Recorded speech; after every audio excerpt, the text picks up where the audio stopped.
Mais il y a un second gain beaucoup plus intéressant.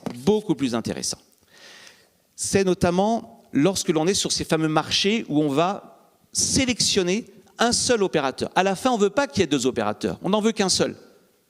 Mais comme le disait Jean tout à l'heure, celui qui a gagné, il a gagné parce qu'il a été mis en concurrence. On l'a challengé durant l'appel d'offres. Eh bien, regardez, c'est ce qu'on appelle typiquement la compétition pour le marché.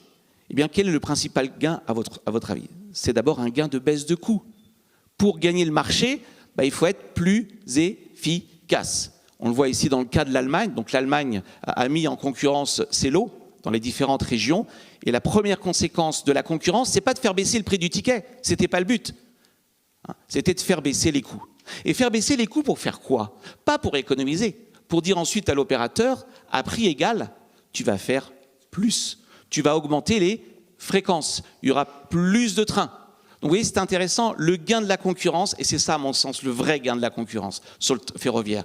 Ça va être un gain en quantité, ça va être un gain en fréquence, peut-être même un gain en qualité de service.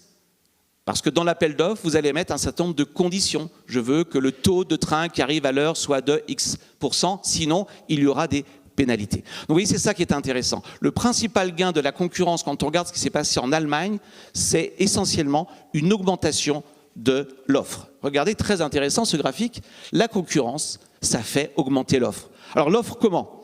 D'abord, sur les lignes existantes. Sur les lignes existantes, je mets plus de trains. Mais aussi, très intéressant, la concurrence fait rentrer des acteurs qui vont remettre en service des lignes qui étaient fermées. Je vous rappelle qu'en France, on est un des pays où on a le plus grand réseau ferroviaire, un des plus grands en Europe.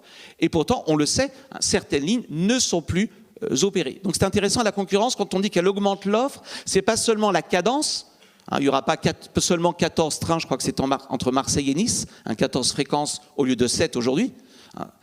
Ça sera aussi des lignes qui ne sont plus opérées par l'opérateur historique et qui vont rouvrir. Donc ça me semble être un gain, mais absolument fondamental. Regardez le foisonnement